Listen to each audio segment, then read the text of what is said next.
यमुना जी के समक्ष जो ब्राह्मणों को साक्षी मान करके उस ब्रह्म हत्या, भक्ति हत्या के लिए यमुना माता से प्रार्थना करता हूँ, उनकी आत्मा को शांति दे। मैंने एक कहानी सुना था, टकासेर खाजा टकासेर भाजी। ऐसा भी एक राजा हुआ था जिसने अपने राज में समानता लाने के लिए उसके बुद्धि में आया कि अगर मैं टकासेर खाजा कर दूं और टकासेर भाजी तो हमारी जनता जितनी भी है सब आनंद लेगी, खाजे का भी और भाजी का भी। ऐसे में जो चालाक व्यक्ति थे उन लोगों ने दिमाग से खाजा की खपत ज़्यादा करने लगे और पता चला उस देश का खाजा खत्म हो चुका है और लोग बहुत मोटे मोटे तगड़े हो गए हैं। जब इस समाचार को उस राजा को बताया गया कि खाजा खत्म है, आपकी बेइज्जती होने वाली है, अब आप क्या करोगे, तो उन्होंने कहा ये जो ज़्यादा खाजा खाने वाले हैं ब्राह्मण लोग, इनको बुलाओ और फांसी की सजा दे दो। ऐसा क्यों किया उन लोगों ने?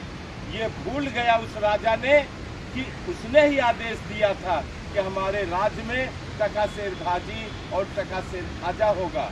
ऐसे में निर्दोष ब्राह्मणों को बुलाया गया और फांसी की सजा का अनुमति दे दी गई। लोग कटने लगे, ब्राह्मण लोग जो मोटे मोटे तगड़े तगड़े थे उन सब को बलि का बकरा उस राजा ने बनाया। उसी में एक ऋषि महर्षि मुनि यानी जैसे आप खड़े हुए हैं ऐसे व्यक्ति था। उन्होंने अपने शिष्य से कहा, बेटा पीछे हट। भगदड़ मचाने लगा, उसके बाद ठेला ठेली करने लगा।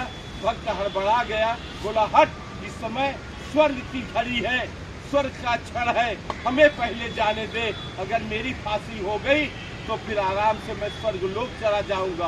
उस भगदड़ को देखते हुए बहुत सारे लोग गिर गए, बहुत सारे घायल हो गए। राजा को पता चला, राजा वहां आया, बोला हटाओ सबको पीछे, जितने ब्राह्मण है, ये शुभ घड़ी है, ये अमृत घड़ी है, इसमें मैं चढ़ूंगा फांसी पे जिससे मेरा स्वर्ग हो जाए। वो ज्ञानी ऋषि महर्षि मुनि अपने दिमाग से उस राजा को बलि का बकरा बना दिया और राजा वहीं पे खत्म हो गया और सब ब्राह्मण बच गए। आज कहना नहीं चाहिए सरकार, मैं उसका विरोध नहीं कर रहा हूँ, लेकिन इंतजाम ना हो और भक्तों को अबोध को न्योता विश्व स्तर पे दे दो।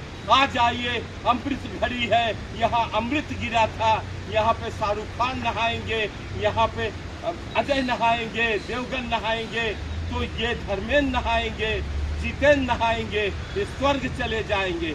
ऐसे में वो गरीब जिनको आपने बुलाया था उनको स्नान करने से प्रतिबंधित कर दिया और उसका ठेला ठेली में जब भीड़ हुई, आप तो चालाक हो, जहाज से हवाई जहाज का घेरा कर रहे हो, फेरा कर रहे हो, देख रहे हो लोग कैसे मर रहे हैं, कैसे कुचले जा रहे हैं, और यहाँ पर वीआईपी कोटा बना करके गरीबों का हत्या करवा दिया।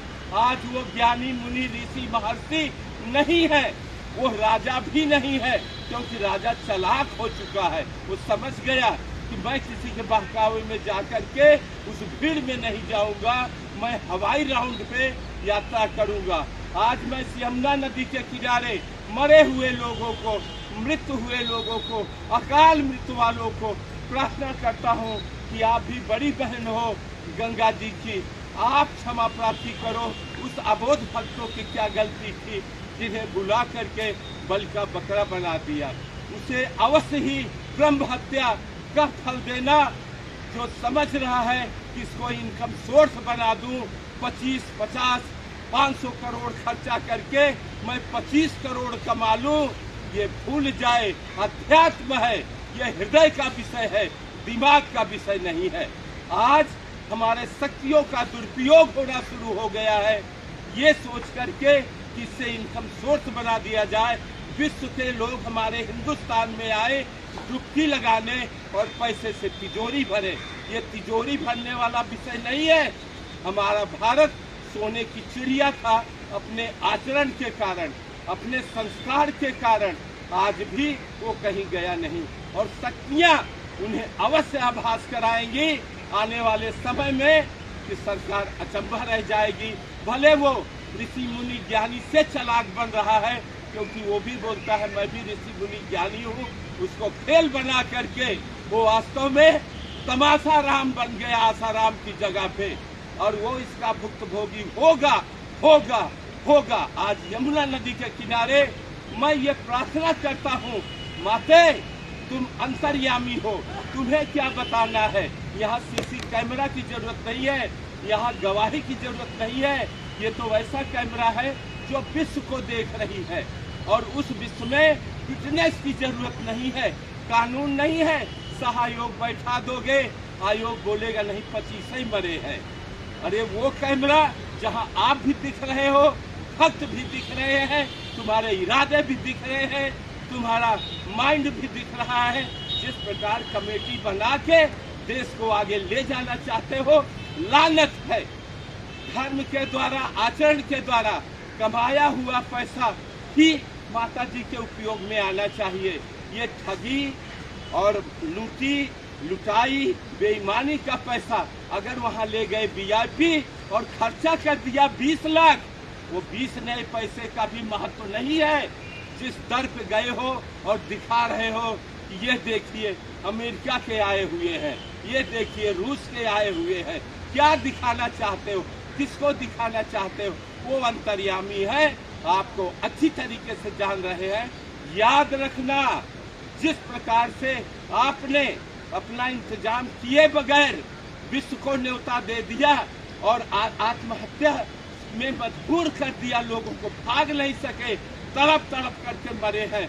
एक नहीं 20 लाख। वहाँ कबीर दास नहीं लेटे हुए थे, वहाँ पर लेटे हुए थे बेचारे बहुत गरीब आदमी, जिसको ऋषि मुनियों ने, नागाओं ने जिस तरीके से कुचल कर मारा है, जिसने भी मारा है, मान लीजिए, मैं मानता हूँ उनकी गलती नहीं है, वो जानबूझ करके नहीं मारे हैं, लेकिन जानबूझ करके ये नहीं भीड़ संभाल पाएंगे, इसका आभास सरकार को था, लेकिन सरकार ने इस बात का ध्यान नहीं दिया। अब अबोध जितने भक्त थे वो तो मरे ही, बाकी जितने वीआईपी थे उनके खून से लोगों ने नहाया। वो भले सुरक्षित लौट आए, भले सुरक्षित वाहवाही कर दे, सरकार ने बहुत अच्छा इंतजाम किया, लेकिन ये हृदय का विषय है, याद रखना, दिमाग का विषय नहीं है, ये पैसा कमाने वाला सोर्स नहीं है। ये वास्तव में यश अपजस जस अपने हाथ में तो नहीं है, लेकिन ये यश अपजस के भागी आप बन रहे हो। एक ब्राह्मण के यहाँ गाय अगर वो ले जाते समय गाय मर गई, यही ऋषि मुनि बताते हैं तुम्हें ब्रह्म हत्या का प्रायश्चित करना पड़ेगा। आप विश्व को न्योता दो, उस आत्म शांति के लिए जितने लोग वहां पहुंचे थे, फिर से प्रायश्चित करो, फिर से कर्मकांड कराओ, तब कहीं सरकार मुक्त होगी। अगर ये नहीं करती, ये मेरा डिमांड है, ये मेरी मांग है। यमुना नदी के किनारे मैं कह रहा हूँ, मैं राष्ट्रीय लोक दल मुंबई प्रेसिडेंट हूँ, मुझे कोई हिचक नहीं है कि मुझे इसका क्या परिणाम भोगना पड़ेगा, लेकिन मैं गुजारिश करूंगा सरकार का, अगर तुमने 22 करोड़ 2200 करोड़ 22,000 करोड़ कमाए हो, तो एक बार गंगा जी के किनारे ये कुंभ खत्म होने के बाद उस ब्राह्मण हत्या, भक्त हत्या को के विषय में कर्मकांड कराइए, और उनके आत्मा की शांति के लिए एक बार विश्व को फिर से बुलाइए, तब कहीं जा करके आप हो सकता है मुक्ति हो जाए। लेकिन इस जन्म में भले मुक्ति मिल जाए, लेकिन इसका प्रायश्चित भोगना पड़ेगा।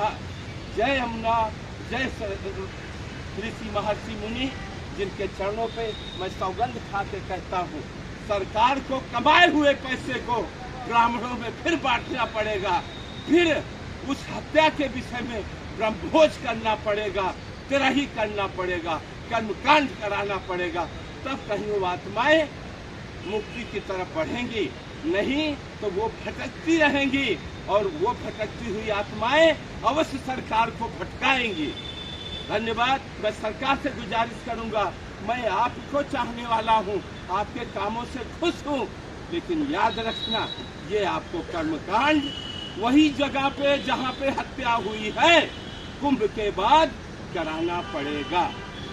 जय महाराष्ट्र, जय यमुना, जय देश, जय विश्व, जय सरकार। आज सरकार में जो कमियां हैं, हमारा आपका फर्ज है जनमानस होने के कारण उन्हें इंगित करना, उन्हें बताना, माने या न माने ये उनका काम है। अपना काम है प्रार्थना करना। कम से कम प्रार्थना सभी के हाथ में है। विश्व लेवल पे मेरे इस वीडियो को वायरल करो और सब लोग प्रार्थना करो, प्रार्थना करो, मृत आत्माओं को शांति मिले, शांति मिले, शांति मिले। जय विश्व।